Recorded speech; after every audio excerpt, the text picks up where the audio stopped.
We have a very special guest today on IHIP News, Lieutenant Governor from Minnesota, the highest ranking female Native American, Lieutenant Governor Peggy Flanagan.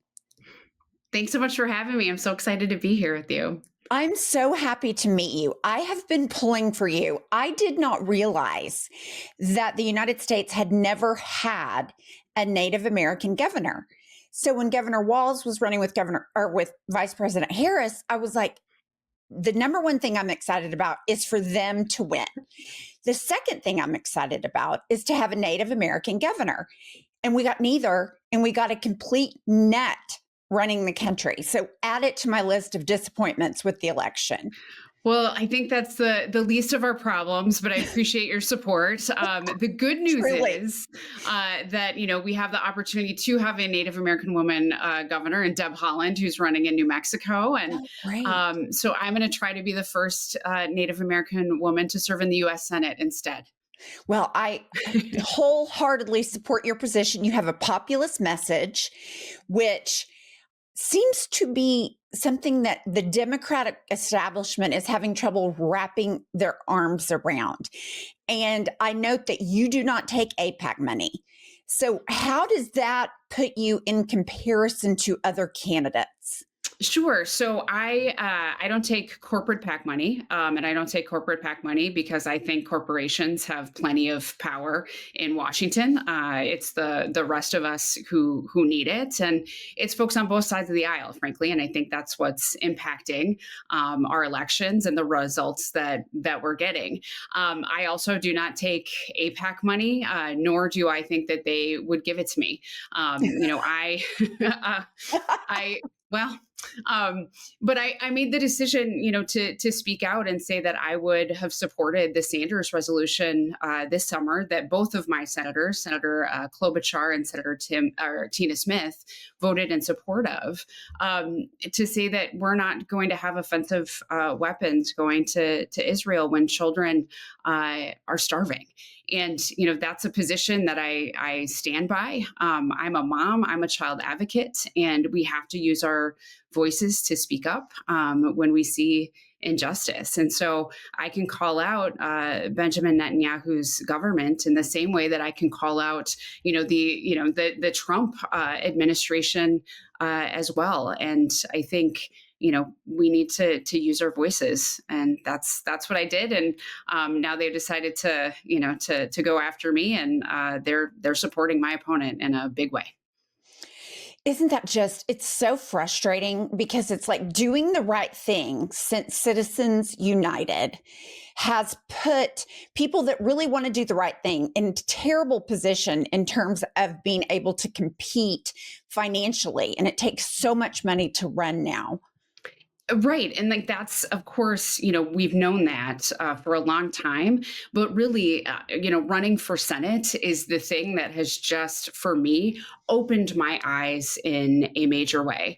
People want us to do the right thing. People want us to be courageous, and simply nibbling around the edges isn't getting us anywhere. When I travel across the state of Minnesota, folks aren't saying like, gosh, be careful, right? They're saying, be bold, do the things we need you to do.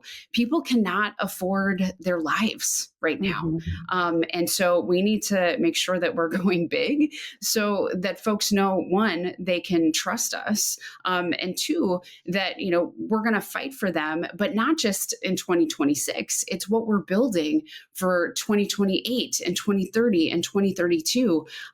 We need a Democratic Party that is no longer fighting from a defensive crouch, but is telling people what it is that we're for, that we're going to fight for the things that they need and that they deserve.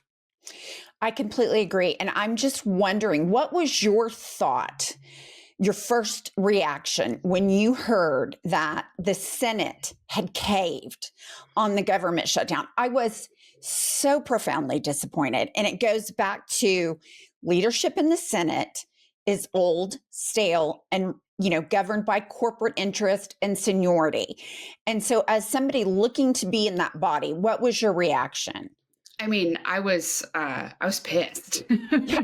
frankly, and so incredibly disappointed. I think people were with us, and Yeah. we literally saw that on the in the election results on Tuesday. It was up and down the ballot all across the country. Folks were like, Democrats are fighting for us, and we somehow these 8 Democrats were able to clutch defeat from the jaws of victory. Um, Absolutely. and I think it makes everyone's job who's running right now so much harder.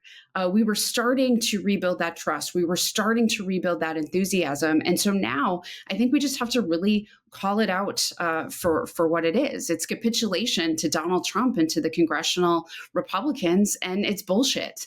And I think it's just so clear that that's what I'm hearing from folks in Minnesota, and people are sick of it. That is why we are in this very position that we find ourselves in, is that folks just aren't willing to stand up and to fight. So I think it is the opportunity for people now, as we are going into the 2026 cycle, to decide, who do you want? Who do you want fighting for you? Do you want people who are just going to go along with the status quo and somehow think that in 3 years, when this guy's out of the White House, that things are going to be okay? Or do you want people who are going to fight, who are going to organize, who are going to bring new people into the party because they see themselves reflected in these fights? I know what my choice is, and I'm ready to bring one of those new voices, and frankly, a voice that's never been in the US Senate before. I think democracy works best when it accurately reflects the community it seeks to represent, and it has been time. And believe it or not, right, I will be one of the youngest people elected to the US Senate, as a 46-year-old. And so, and there's only four women, 4 moms with kids under the age of 18 who are serving in the US Senate. Boy, can you tell? So it's time. Exactly. How do you address, how do we, how do we look at the economy as it is right now and say, yeah, people are, they have to get government assistance because the minimum wage has not changed in decades. It's $7.25. I was a divorce lawyer, and you do this guideline, and it's like, I did one the other day for a friend, and I was like, are you kidding me? It's unbelievable. So, how do you, in your campaign and moving forward, if you are elected, how do you intend to address the minimum wage issue? Absolutely. So I am the former executive director of Children's Defense Fund Minnesota. And so when I was at Children's Defense Fund, I co-chaired the campaign to raise the minimum wage in Minnesota. And the big fight for us was to make sure that we were also indexing it to inflation, because costs were always going to go up. So we needed families to catch up and then to keep up. Now, every January for the last decade, we've seen an increase in the minimum wage here in Minnesota. And the way that we talked about it is, when you increase family income, you improve child outcomes. And a $7.25 minimum wage that hasn't been increased in 16 years is completely unacceptable. So I believe that we need to fight for at least a $17 minimum wage, to just be very clear that what we are seeing now, 42 million Americans who are on SNAP, many of those folks are working. Many of those folks, right, for example, at Walmart or Amazon, and we are subsidizing these companies because they do not pay their folks a wage that is high enough for them to not qualify for public programs. It's outrageous. So they're spending, their SNAP dollars at their employer. It's double dipping. Let's just pay people a living wage so they can just live the lives that they want to live. And I think it's so important to restore dignity to the working person, because the person that works at Walmart busts their ass. They have to deal with the general public, which to me would be one of the downsides, and people bitching and complaining. And then on top of that, they don't earn enough to exist without supplemental income. It's crazy to me. So let me ask you this. How do you feel about, Jennifer and I talk about on this podcast, like Amazon uses infrastructure, Walmart uses infrastructure, all these big corporations use infrastructure, but they're not paying taxes and they're not paying for it. The American taxpayer is subsidizing for the infrastructure. So we want an infrastructure tax. So like if you really use, like let's say Amazon, then you need to pay a percentage of your use to go back into the infrastructure budget. How does that sound? I mean, that sounds pretty good because right now, the folks who are working at Amazon, right, are paying a higher tax rate than the very corporation itself. That's not right. That is the entire situation that we are facing right now. It is folks at the very, very top. It is greedy corporations who are getting sort of everything they want and need with a just free ticket from the Trump administration and congressional Republicans, that we have to say, like, who are we actually for? The folks at the very, very top, or people who literally are the ones who make this economy and this country work? It is overdue. And I think people are smart enough to start to understand that. These are the conversations that I have all the time about how unjust this is, and people are ready. They want fighters, and they don't want folks who are just simply going along to get along, or worse, taking campaign contributions from Amazon, right? And then somehow saying, on the other hand, they're going to hold them accountable. It's outrageous, and people are smarter than that. I hope you're right. So after the 2024 election, I'm not 100% sure. Tell me about, I did not know until Governor Walz was campaigning that Minnesota has so many social safety nets and like is one of the happiest places in the country to live. So how do you fit those together in your mind?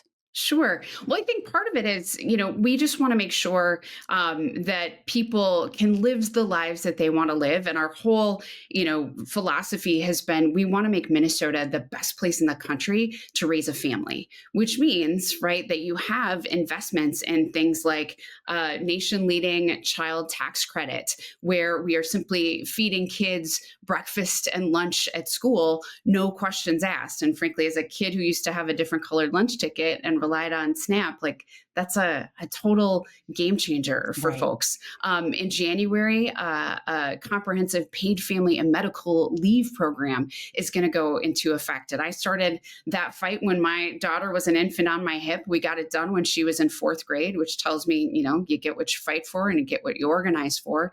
But that, I think, is really part of what it means to be Minnesotan, is that we give a damn about our neighbors. If you move into the neighborhood, we're going to bring you a hot dish, right? If you can't, get out and shovel, we're going to shovel your driveway for you. We're going to make sure if that you need access to, reproductive health care and abortion, you can get that here too, right? Like that's part of being a good neighbor. And we invest in infrastructure and in communities. And I think that matters, regardless of which side of the aisle you fall on here in Minnesota. I think we care about each other. And boy, I hope that continues.